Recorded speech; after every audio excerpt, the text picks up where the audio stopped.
Je bénis le nom du Seigneur, celui-là qui nous a rachetés à un grand prix, l'alpha et l'oméga, le commencement et la fin, le chemin, la vérité et la vie. Oui, le Dieu qui dit et la chose arrive, il l'ordonne et aussitôt elle existe. Alléluia. Que toute la gloire lui soit rendue parce qu'il s'appelle fidèle. Amen. Son nom est fidèle. Alors, chers frères et sœurs, je me présente en cet instant devant toi, sinon devant vous, pour apporter ce que Dieu m'a mis à cœur concernant les choses qui se sont passées ces derniers temps dans notre nation, ici la France. Or, moi j'étais occupé, donc je n'ai pas vu, je n'ai pas assisté à travers la télévision l'ouverture des JO, je ne l'ai pas assisté parce que j'étais occupé. Mais maintenant, toutes les images sont sur tous les réseaux sociaux, donc YouTube et autres, donc on les voit. Et après cette séance, beaucoup d'hommes, beaucoup de chrétiens, beaucoup de serviteurs de Dieu sont sortis pour apporter leur avis, pour dire que ce qui a été fait n'était pas bien.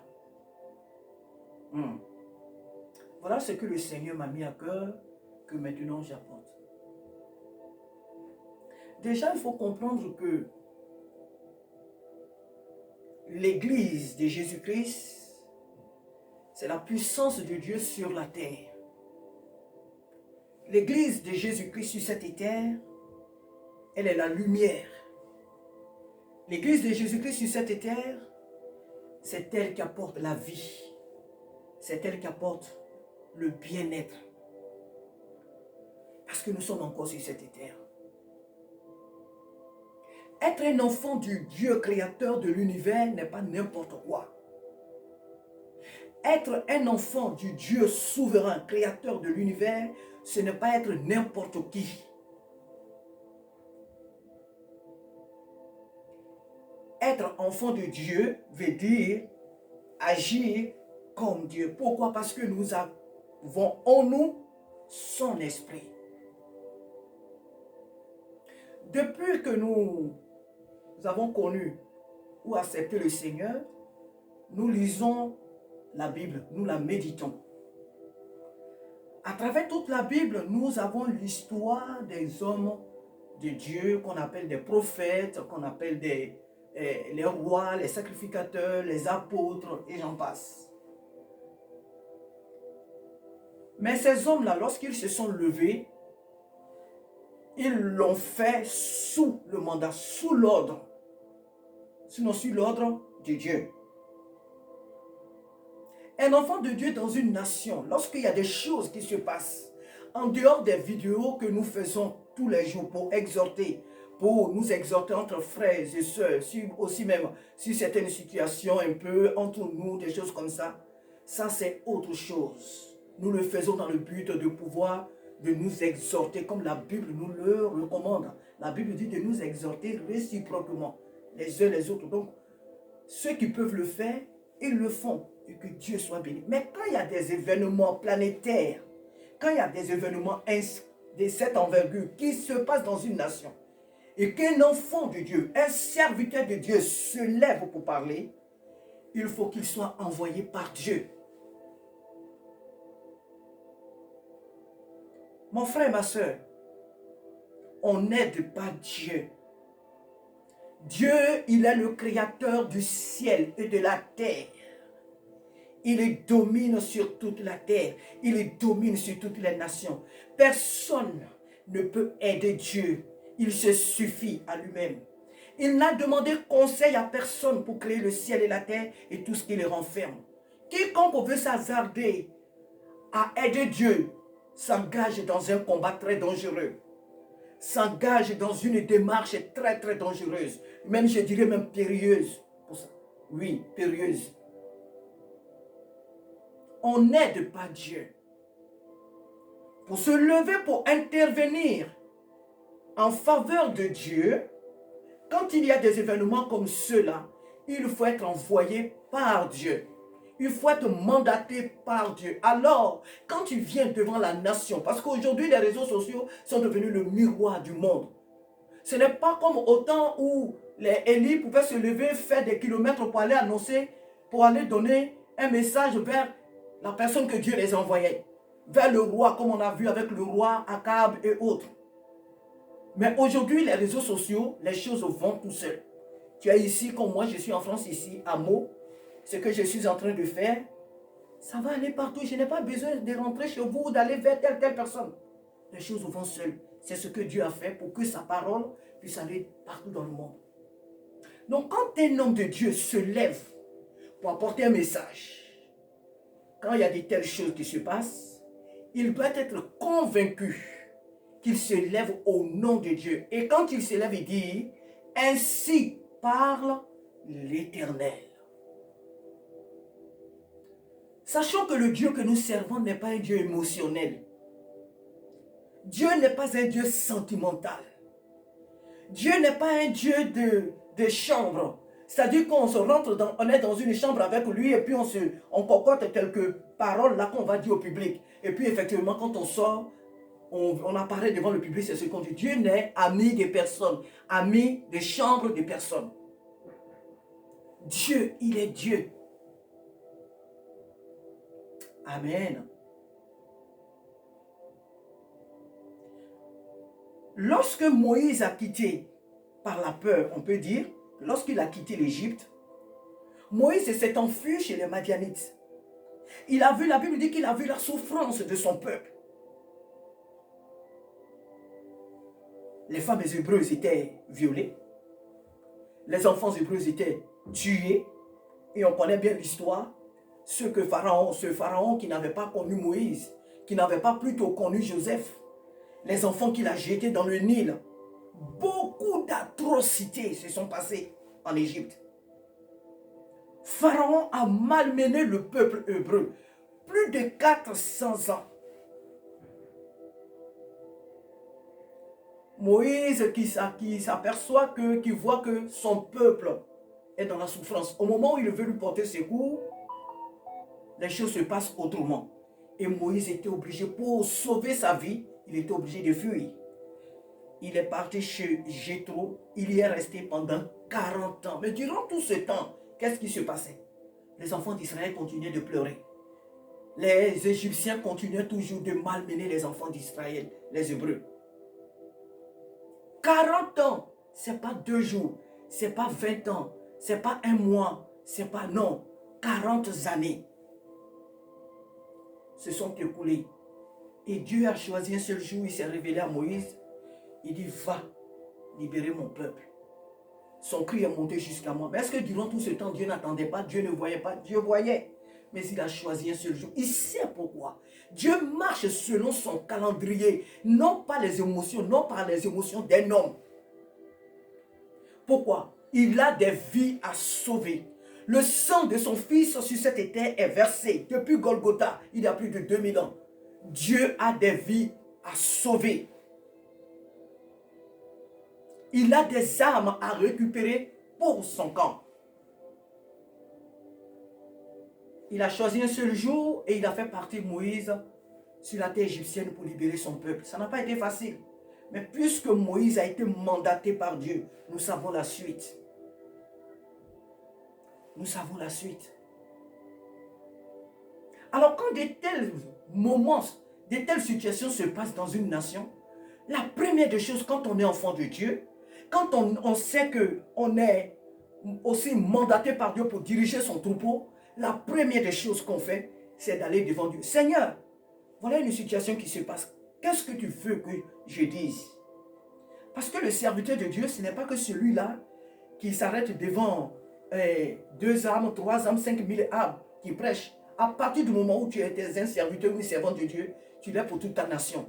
Tu l'es pour l'humanité. Voilà pourquoi le Seigneur Jésus nous dit que nous sommes la lumière du monde. Il y a trop d'émotions aujourd'hui dans les églises. Alors, je ne vais pas lire toute la Bible, mais je vais vous donner quelques versets que vous-même vous connaissez très bien. Je vais vous les donner. Déjà, je commence par Ésaïe 40. Ésaïe 40, à partir du verset 10 jusqu'au verset 30. Je ne vais pas tout lire. Je ne vais pas tout lire. Mais d'abord même, que dis-je? Je vais commencer par Job. Job chapitre 41, le verset 2. De qui suis-je le débiteur? Je le payerai. Sous le ciel, tout m'appartient. C'est Dieu qui parle. Nous allons dans Ésaïe. J'ai dit tout à l'heure que je ne vais pas tout lire. Parce que toute la Bible renferme Dieu lui-même. Donc, je ne pourrais pas vous décrire tout ça. Mais il faut lire toi-même. Ésaïe 40. Tout le chapitre d'Ésaïe 40, à partir du verset, je peux dire 10, jusqu'au verset 36. C'est-à-dire que jusqu'au dernier verset. Tu vas apprendre à connaître qui est ton Dieu. Tout Genèse, le début de Genèse, nous voyons, mais je dis bien que toute la Bible elle-même, elle est Dieu. Mais j'ai pris ces quelques phrases-là, ces quelques passages. Sinon, je lirai toute la Bible devant toi pour te dire que Dieu lui-même, il est dans sa parole. Il est lui-même sa parole. Pour te présenter ce Dieu-là, personne ne l'aide. C'est Dieu qui a créé la France. Et il aime la France plus que les Français eux-mêmes. Alléluia. Donc, je donne les chapitres. Ce dont je vais parler maintenant, et pour cela, je vais lire Matthieu. Matthieu chapitre 23.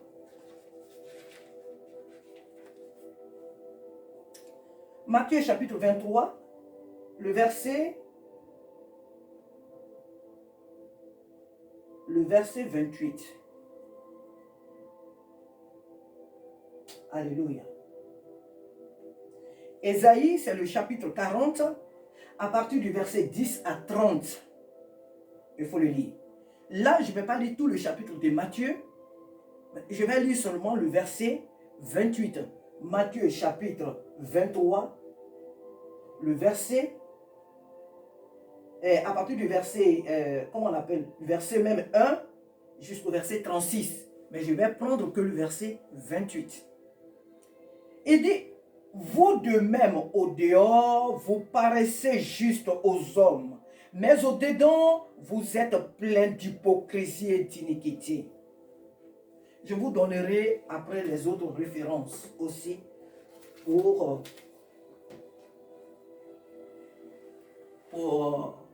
d'autres livres qui disent ce que Dieu exprime. Vous savez, ça fait bientôt 31 ans que je vis ici en France. Ça fait bientôt 30 ans. 31 ans plus tôt. Et le président actuel qui est là, il est à son deuxième mandat. Je ne l'ai jamais vu prêcher la parole de Dieu dans les rues. Je n'ai pas appris qu'il était un prêtre. Je n'ai pas appris qu'il était un évangéliste. Je n'ai pas appris qu'il était un prophète. Il est le président de la République. C'est le mandat que Dieu lui a donné. Alléluia. Pour te dire que lui et toi là, vous ne vous retrouvez pas tous les jours dans les églises. Pour dire Alléluia, Jésus est Seigneur. S'il le fait dans son intimité, gloire soit rendue à l'Éternel. Mais je veux témoigner de ce que mes yeux voient. Dieu seul voit dans l'intimité. À lui seul soit toute la gloire. Je suis choqué, moi, lorsque un frère, un homme de Dieu, qui a pris la parole de Dieu, qui l'a prêché et qui, à la minute, fait autre chose, qui est contraire à la parole de Dieu, ça me choque. Parce que d'une même bouche ne peut sortir une eau douce et une eau amère. Et quand cela arrive, alors ça fait mal. Qu'est-ce que je veux dire par là? On est tous choqués. La plupart d'entre vous, vous êtes choqués. Ah non, on ne devait pas faire ça. Ah, il ne devait pas agir comme ça. Oh, le président et les organisateurs, ils ont fait ça, ils ont fait ça. Ils ne sont pas dans les églises avec nous. Hein. Ils sont du monde, ils font ce qu'il y a du monde. Toi qui es enfant de Dieu, toi qui es serviteur ou servant de Dieu, quel est ton rôle dans ce pays? Que fais-tu? Dieu dit quelque part dans sa parole, il dit, je cherche un homme pour lever un mur, en un mot pour intercéder pour la nation. Il dit qu'il cherche et il ne trouve pas. Il ne trouve personne qui intercède pour le pays. Alors qu'est-ce qu'il fait? Il prend la résolution de châtier en un mot la nation. Tu t'es levé pour faire des vidéos pour dire que ce qui s'est passé au JO, à l'ouverture du JO, n'était pas bien. Tu as regardé à ta propre vie? Est-ce que tu as examiné toi-même ta propre vie? Toi, en tant que serviteur de Dieu. Ça dit, vous parlez parce que, non, il faut que je parle parce que, si je ne parle pas, on va dire que je suis complice, on ne sait pas, je ne sais pas bien. Il faut que je parle aussi pour qu'on sache qu'un serviteur de Dieu a parlé. Personne ne défend Dieu. Est-ce que ta vie est conforme à la parole de Dieu? Est-ce que dans ton intimité, tu es sûr vraiment d'avoir une intimité avec Dieu, toi? Tu as une vie claire avec le Seigneur? Toi, pasteur, toi, prêtre, toi, évangéliste ou je ne sais, serviteur ou servant de Dieu, toi qui as parlé sur les réseaux sociaux de cette histoire, est-ce que ta vie est en ordre, est dans les normes? Est-ce que ta vie est en règle avec Dieu? Ça sert à quoi de venir aux yeux des hommes et puis parler comme si on était propre? Alors qu'on est un violeur d'enfants, alors qu'on est un pédophile, alors qu'on est un criminel, alors que on est dans la sorcellerie, la magie noire. Et c'est ce que l'Évangile nous dit dans Matthieu. Jésus lui-même dit, vous paraissez aux yeux des hommes comme des hommes justes, comme des hommes saints. Mais vous ne l'êtes pas, vous êtes des tombeaux blanchis. Dieu voit dans le secret. Dieu voit toutes choses, rien n'est caché aux yeux de Dieu. Qui t'envoie défendre Dieu? Qui t'envoie défendre Dieu? C'est qui t'envoie? Dieu, il est trop grand. Dieu est trop grand pour défendre lui-même ses intérêts. Il est trop grand. Lorsqu'un homme de Dieu au sein d'une nation se lève, c'est par là que j'ai commencé.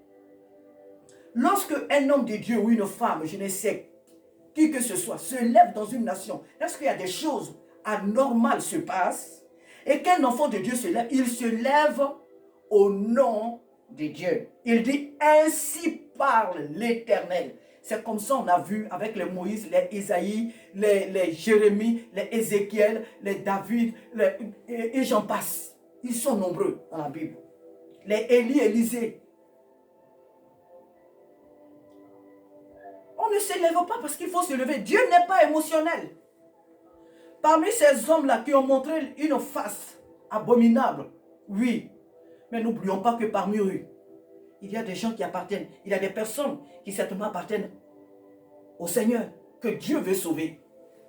La Bible nous dit quoi dans Jean 3,16? Car Dieu a tant aimé le monde qu'il a donné son Fils unique, afin que quiconque croit en lui ne périsse point, mais qu'il ait la vie éternelle. Tes plaintes vont changer quoi? Vos discours là vont changer quoi? Dieu cherche des hommes qui prient. Dieu cherche des hommes qui marchent dans la sanctification.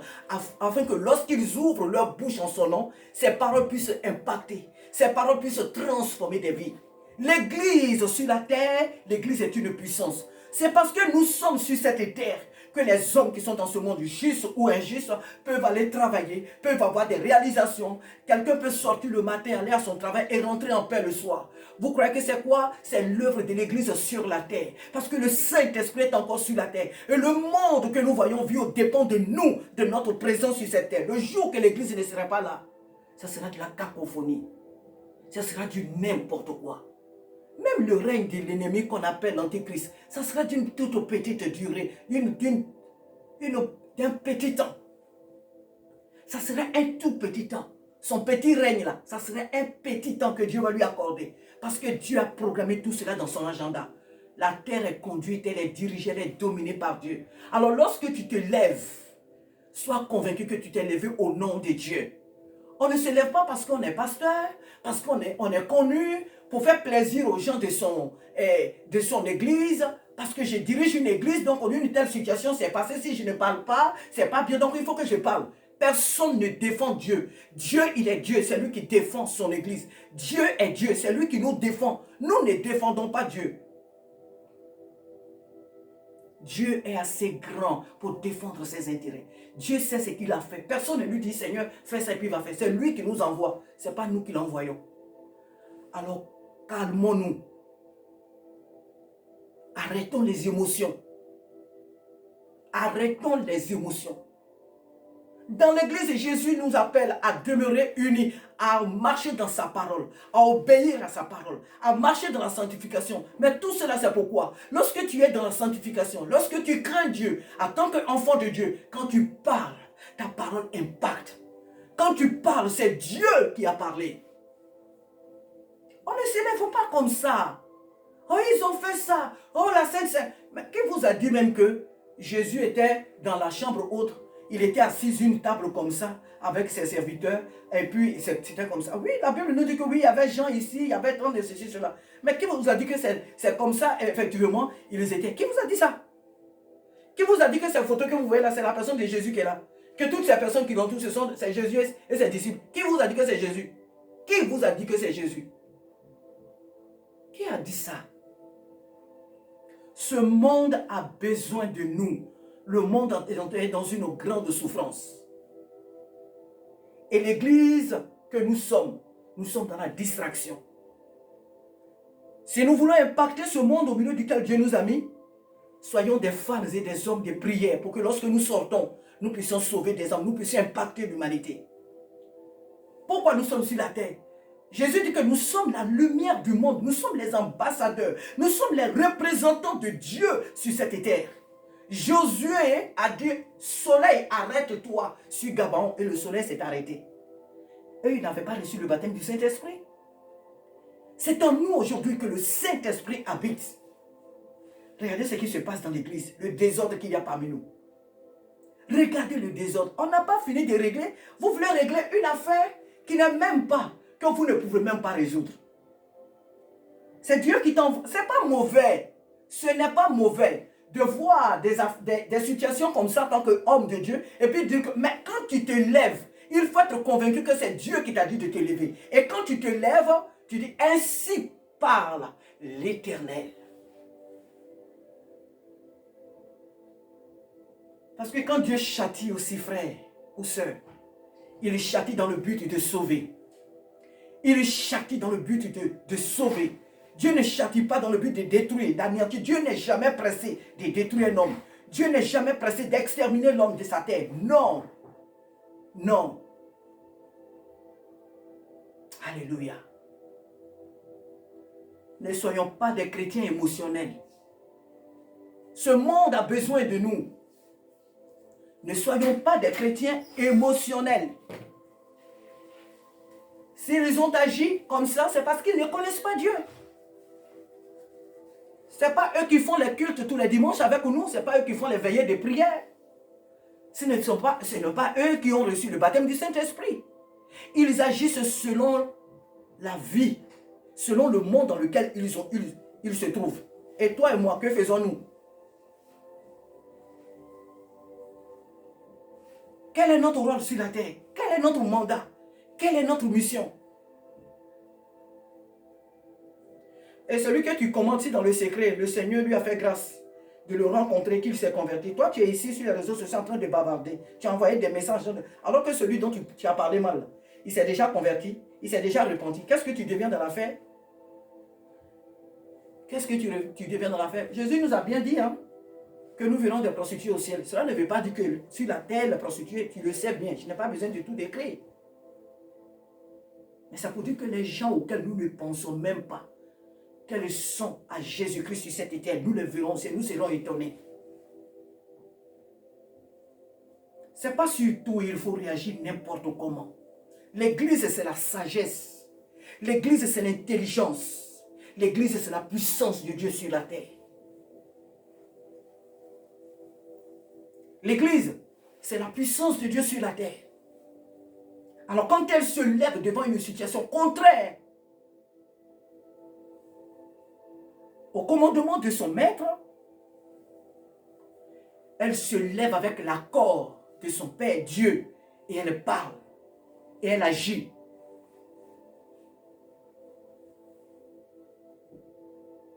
Nous n'aimons pas tous ce qui se passe. Je connais même une vidéo. Je connais une vidéo de CTLM. Dans certains, il ne passe plus. Et cette vidéo-là, c'est quelqu'un qui descend sur la montagne comme Moïse. Ça, je sais que vous voyez un peu de quoi je parle, vous connaissez très bien cette vidéo. Combien de personnes qui sont sorties sur les réseaux sociaux pour dire que cette vidéo, on ne l'avait pas? Cette vidéo-là, Moïse qui descend sur la montagne avec la table, les 10 commandements et les choses. Ils ont fait ça comme ça, mais quand tu regardes la vidéo, tu sais que ça parle de Moïse qui est descendu de la montagne de Sinaï, tu le sais. Combien de chrétiens qui sont sortis pour parler de ça? Si tu n'as pas une vie avec Dieu, que tu es devant le peuple de Dieu par apparence, ne te mets pas sur les réseaux sociaux pour faire croire aux gens que tu parles de la part de Dieu, que tu n'aimes pas ce qui se fait dans le monde, parce que toi-même, ta vie, elle n'est pas conforme à celle que Dieu te demande d'avoir, à celle que Dieu veut que tu aies. Tu es dans la magie noire. Tu es aussi dans les loges. Et ceux qui font ces choses-là, toi, vous vous connaissez. Alors, tu veux impacter qui? On ne parle pas parce qu'il faut parler. Est-ce que ta vie est en conformité avec la parole de Dieu? Oh, c'est vrai, tous nous avons des défauts. Tous nous nous battons. Tous nous nous battons pour avoir une vie conforme à la parole de Dieu. Tous nous nous battons. Mes chers frères, chères sœurs, quand tu te regardes, est-ce que tu as une vie avec Jésus-Christ? Est-ce que tu marches avec Dieu en esprit et en vérité? Même si tu as des défauts, mais est-ce que de tout ton cœur, tu es conscient que Dieu t'a appelé pour faire son œuvre, alors tu te bats pour marcher dans la sanctification? Ou bien tu nages dans l'iniquité, tu nages dans le péché comme tu veux, tu nages dans le mal comme tu veux. Et quoi, tu viens apparaître devant les gens pour dire que oui, ils ont fait les JO, ils ont fait comme ça, mais toi-même, ce que tu fais, tu as regardé à ce que toi-même tu fais? La Bible dit qu'on ne se moque pas de Dieu. Ce qu'un homme aura sémé de l'eau, il le moissonnera. Et le Seigneur Dieu nous dit que son jugement, ce n'est pas dans le monde que ça va commencer, c'est dans l'église. Vous qui voulez paraître aux yeux du monde que vous êtes des grands hommes de Dieu, donc il y a des choses qui se sont passées, donc il faut que vous parlez aussi quoi. Il faut que vous fassiez la leçon aux autres. Est-ce que ta vie est conforme à la parole de Dieu? On ne se lève pas comme ça pour parler. Quand une situation comme celle-là, et bien d'autres, contraires à la loi de Dieu se passe dans une nation et dans le monde, et que quand on sait qu'on est mandaté par Dieu, on est enfant de Dieu, on est sauvé par Dieu, et on se lève au nom de ce Dieu-là. On ne s'avance pas comme ça sur un terrain de guerre. On ne se lève pas comme ça. Dans la Bible, il y a eu des gens, quand bien même qu'ils étaient des serviteurs de Dieu, ils n'ont pas été envoyés par Dieu, mais ils sont allés en guerre. Et ceux qui étaient en face d'eux leur ont dit non. Moi, c'est vrai que je suis réputé pour quelqu'un qui ne connaît pas Dieu, mais je vais te dire que je viens de la part de Dieu. Là, je suis maintenant en train de parler de l'histoire du roi Pharaon Néco, et je crois que c'est le roi Josias, je crois.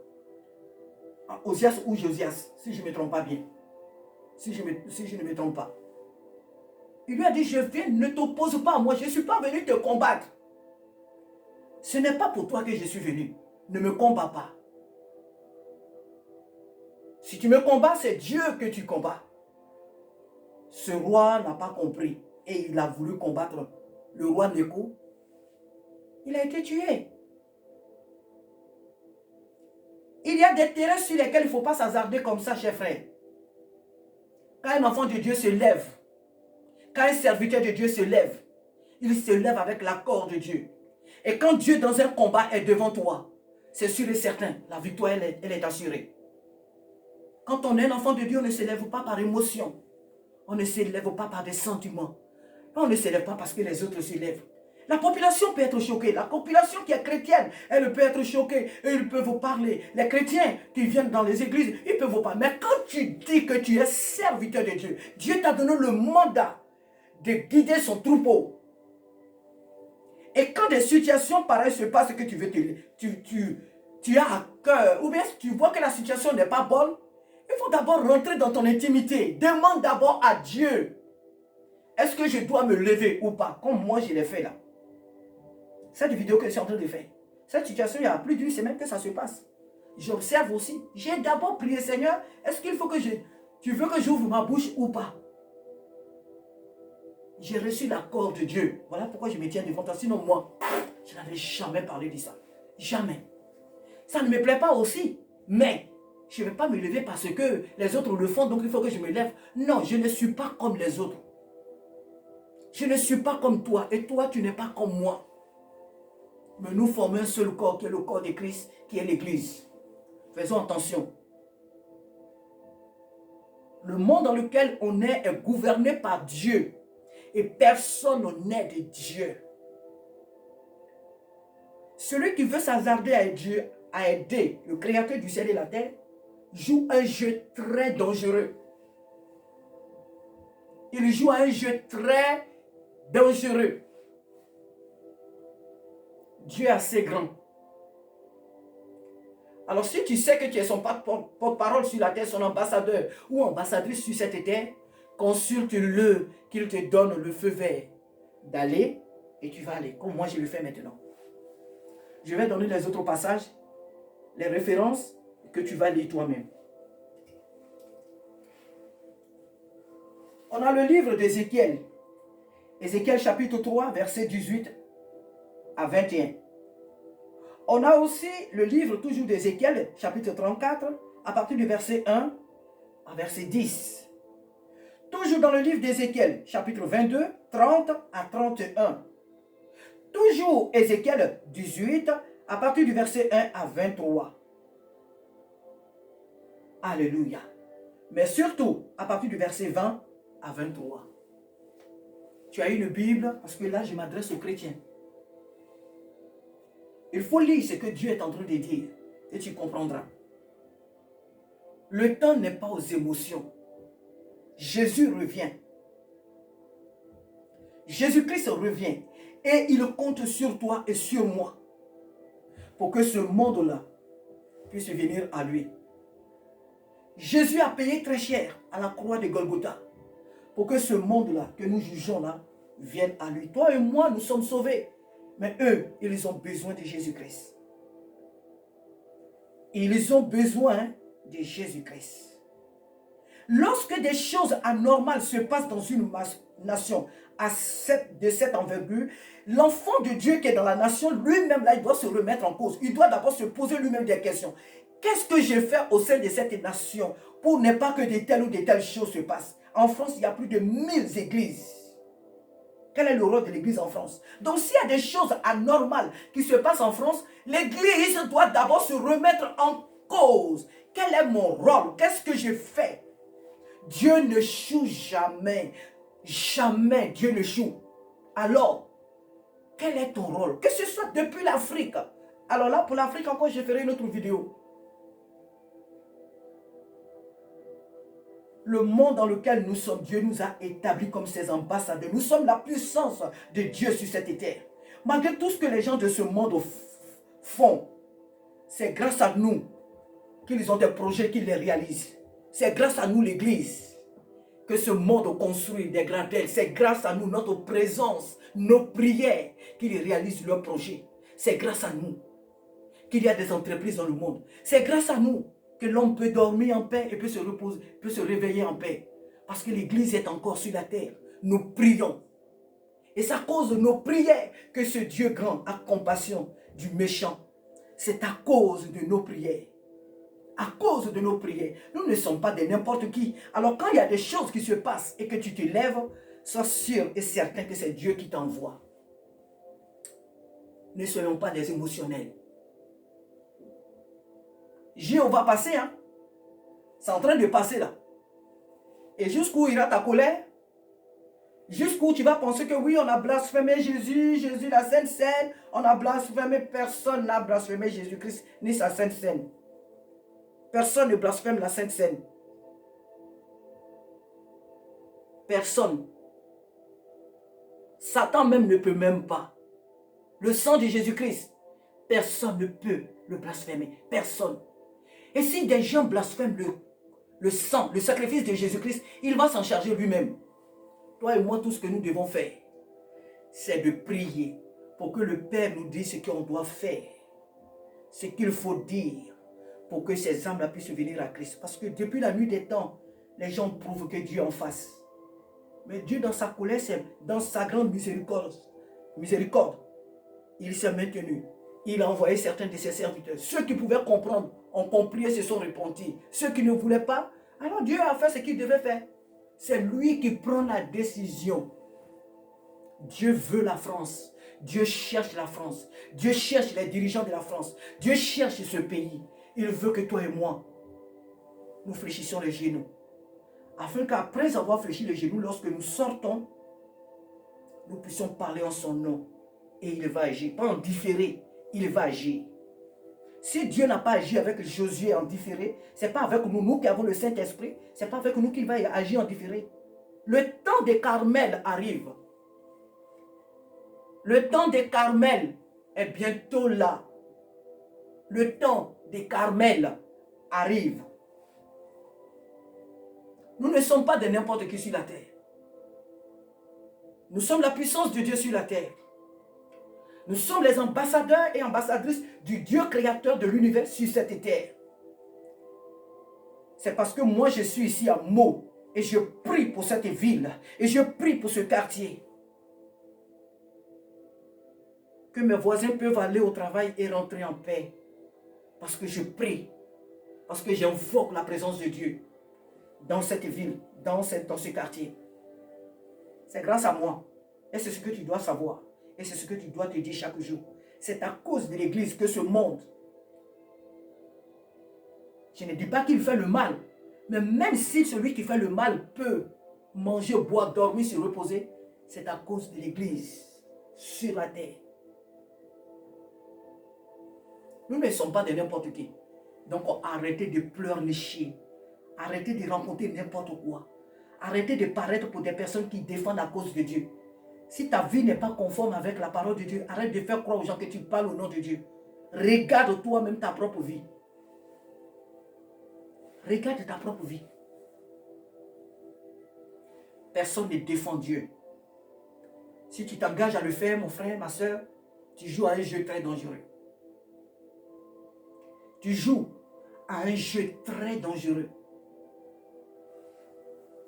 Alléluia. Que chacun de nous s'examine. Continuons de prier pour ce pays que Dieu aime tant. Prions pour nos nations que Dieu aime tant. Rien ne déstabilise Dieu là où il est assis sur son trône. Rien ne l'étonne. Dieu, il a un agenda. Et c'est à cet agenda-là qu'il obéit. Il n'obéit pas aux émotions des gens. Ce n'est pas parce que des milliers de chrétiens vont se lever en France pour parler, pour crier au scandale, pour faire ceci, cela, que Dieu va changer les choses. Non. Parce que toi qui cries au scandale, tu ne lui obéis pas. Tu n'écoutes pas ce qu'il te dit. Tu ne fais pas ce qu'il te dit de faire. Tu crois qu'il va t'écouter? Tes émotions là, tu crois qu'il va te suivre dedans? Après J.O., qu'est-ce que tu deviens? Après J.O., J.O. va passer. Mais lui, il est assis éternellement sur son trône et il te demande de mener une vie de sanctification. Obéis-tu à sa parole? Non. Calmons-nous. Et dans nos lieux secrets, prions Pour que lorsque Dieu nous dira, mon fils, ma fille, sort. Et quand tu vas sortir, tu ne diras pas, oui, ce que j'ai vu là, ce que j'ai. Non, pas toi. Ce que Dieu a dit. L'Église doit parler au nom de Dieu, au nom de Jésus-Christ. Ainsi parle l'Éternel. Et comme Dieu honore sa parole, quand tu vas parler, quand il va t'ordonner de parler et que tu vas le faire, sa parole sera accompagnée de puissance. Et ce monde-là va voir et saura que c'est Dieu qui parle.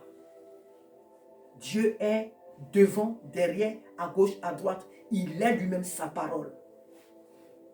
Arrêtons les émotions là. Arrêtons ça.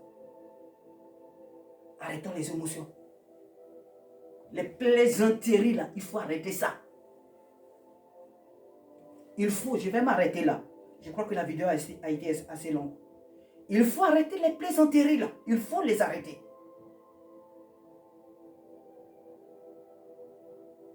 Dieu nous demande de lever un mur de prière. Dieu nous demande de nous tenir à la brèche et de prier pour nos nations, de peur qu'il ne soit dans sa colère, de peur qu'il ne les détruise. La mission de l'Église, c'est d'annoncer l'Évangile. La mission de l'Église, c'est de prier et d'annoncer l'Évangile. Ce n'est pas de juger. La mission de l'Église, c'est de démontrer la puissance de Dieu sur la terre. Nous ne sommes pas des sentimentaux, je ne sais pas quoi, des émotionnels. Que Dieu nous aide. Que Dieu t'aide. À savoir que tu n'es pas n'importe qui. Si tu t'appelles enfant de Dieu, chrétien, tu n'es pas n'importe qui. Tu n'impressionnes personne en parlant de la manière dont tu parles. Tu peux être aussi la chair dans ton église et puis parler de ça dans tes prédications, être sur les réseaux sociaux et puis parler décortiquer. Ça n'effraie personne. Ça n'impacte personne. Ces hommes ont besoin de voir la gloire de Dieu. Pour que ceux parmi eux qui appartiennent à l'Éternel puissent rentrer dans la bergerie où nous autres nous sommes déjà. Dieu n'a pas besoin des émotionnels.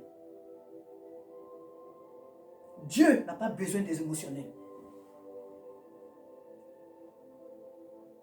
Alléluia. Que Dieu nous bénisse. Que le Saint-Esprit t'aide. Que le Saint-Esprit nous aide, nous tous, à prier pour les nations au milieu desquelles nous sommes. La fin de toutes choses est proche. Jésus-Christ revient. Que chacun de nous se sanctifie pour accomplir ce pourquoi Jésus l'a sélectionné. Pourquoi je suis en France? Pourquoi je suis dans ce pays? Je suis dans ce quartier? Pourquoi je suis de telle famille? Que chacun de nous recherche la face de Dieu pour accomplir sa mission. Et arrêtons d'être des émotionnels. Dieu n'est pas dans les émotions. À chaque événement, on s'élève, on fait des vidéos, et puis après, quand l'événement passe, pouf, on se tait. On attend encore une autre occasion. Dieu n'est pas dans les émotions. Dieu n'est pas dans les émotions. Que Dieu te bénisse. Et à très bientôt. Alléluia. Alléluia. Que Dieu te bénisse.